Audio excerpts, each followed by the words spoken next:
Right, BBC Radio 1 has been celebrating its 50th birthday this weekend. The station launched on the 30th of September 1967 from what had previously been the BBC's Light programme. Tony Blackburn was the first presenter in the station and returned yesterday to present a show with current Radio 1 breakfast show host Nick Grimshaw. 1FM, Tony Blackburn and Nick Grimshaw. Well, good morning, everybody. I am Nick Grimshaw. And I'm Tony Blackburn. And here we are together, Tony, celebrating 50 years of Radio 1 live on BBC Radio 1, Radio 2 and Radio 1 Vintage. And we started the show with music from The Move, Elton John, Whitney Houston, Primal Scream. Did you like that, Tony? I love it. Jay-Z and Kanye West. Can't get enough of Kanye West either. Do you know, that was the first song that I played when I did Radio 1 Breakfast Show, was Jay-Z and Kanye. Yeah. And seeing you sat here in a baseball jacket, Tony, I feel like we're the radio equivalent of Jay-Z and Kanye. No, we're more like the Crankies. Yeah, we are actually, yeah. But the first thing you played was The Move, right? Yes. And we played that earlier on this morning. That's right, yeah. And it was 50 years ago to this day, Tony, that you played that and you started Radio 1. Yeah, because it was Saturday morning, and as luck would have it, 50 years on, it is Saturday morning, exactly the same time. So we did the exact programme that we did 50 years ago with I'm delighted to say we're joined by two Radio 1 legends, Mike Reid. Radio 1, every morning it's the breakfast show with Mike Reid. Mike Reid, every morning. Mike Reid. I need a jingle like that, don't I? And David Diddy Hamilton. Radio 1, David Hamilton. Mike and David, good evening to you. Hello there, Mike. Good evening, and good evening, David. I've only just left, David, so this is a nice surprise. Hello, David. Hello, Stephen, and hello, Mike. Good evening, good evening. Does it feel, David, like 50 years? Well, I'm just back from a party, actually, where we've been celebrating rather well, so nothing seems like 50 years, to be honest with you. But, no, it's incredible. It's flown by, hasn't it? And it's interesting, really, how Radio 1 has changed since those days. It was, of course, in the first days, the only pop music station in Britain, which is incredible when you think that, how many stations there are today. Every town and city has at least one. And then it was the only one. So audiences were enormous. They were 18, 19, or maybe even 20 million.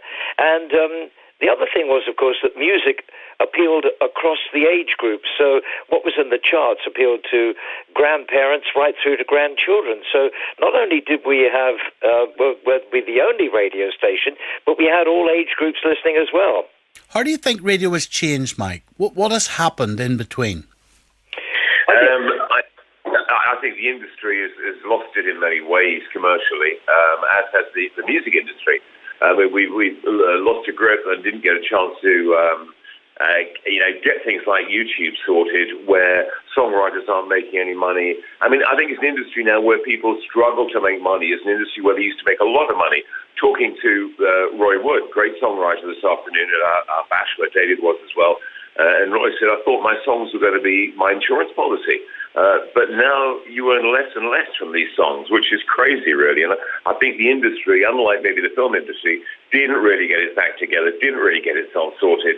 And I think somebody should steam in on YouTube like crazy and say, look, to hear your own song, you've got to listen to a commercial that someone else is making money from. So I think it really needs somebody to wade in and sort it out.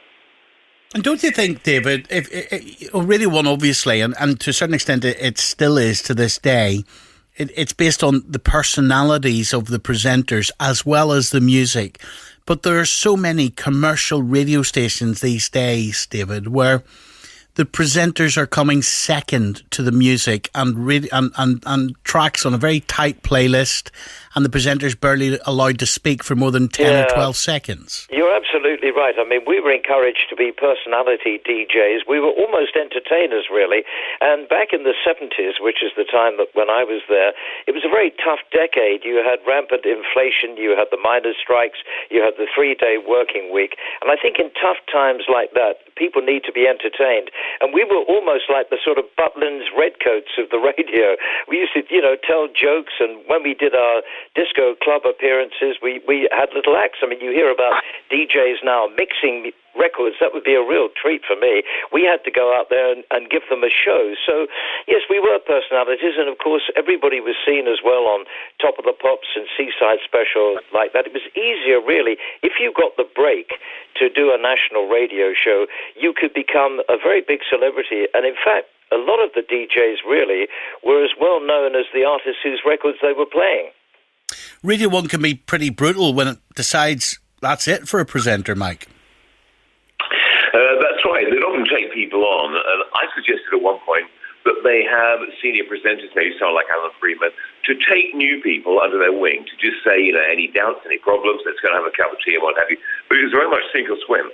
You very much had to just fall in, make it work for yourself, or you were out. So, yeah, it is tough. People are always breathing down your neck, as they are in any job at all. And, you just had to crack on with it, and you were lucky, that if you got the break. I mean, I was standing at the front of the queue when the door opened for the breakfast show, and you think, hang on, no one in front of me, it must be me. But when you get the lucky break, you're right, you've got to be able to capitalize. And what was the culture like in Radio 1, Mike, when you were there, between presenters? Was it dog eat dog? I didn't really see much of that. I mean, like any job or like any family or any group of people, there are some people you just see more than others. To be quite honest, by the time you'd finished your program, the next guy was on, you'd say good morning, wave through the window, you go and have a cup of tea and a chat, and you'd be gone. There was no green room. There was no place we'd all hang out together. We'd often see each other now and again, say hi in the corridor, maybe have a cup of tea, but there was no place where we all hung out. I read this thing about the boys' locker room. There wasn't anywhere like that. It was a bit ships in the night. You did your program, then you went off to do something.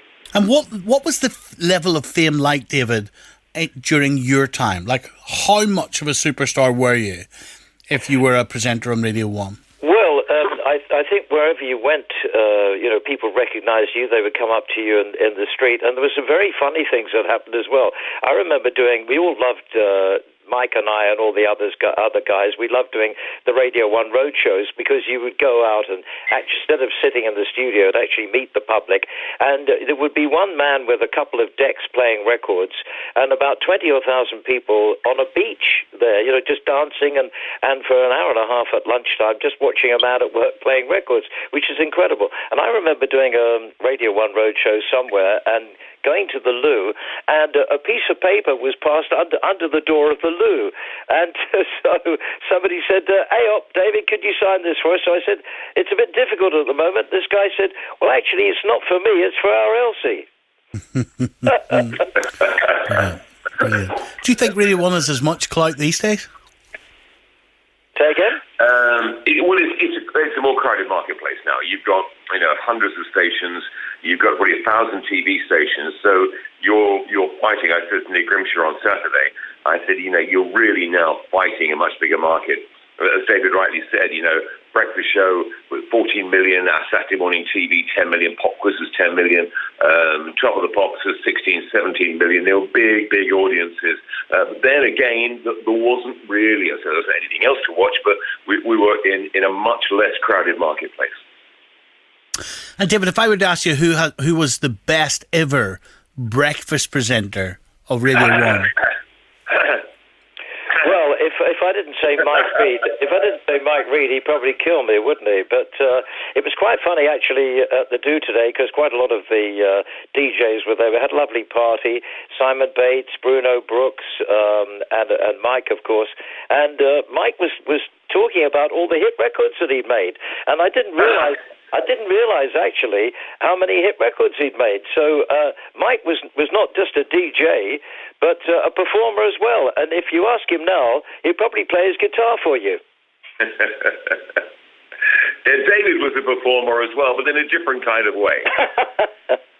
Well, listen, guys, continued success, and thanks very much for sharing some memories of Radio 1 with us tonight. Thank you very much indeed. Thank you. Bye.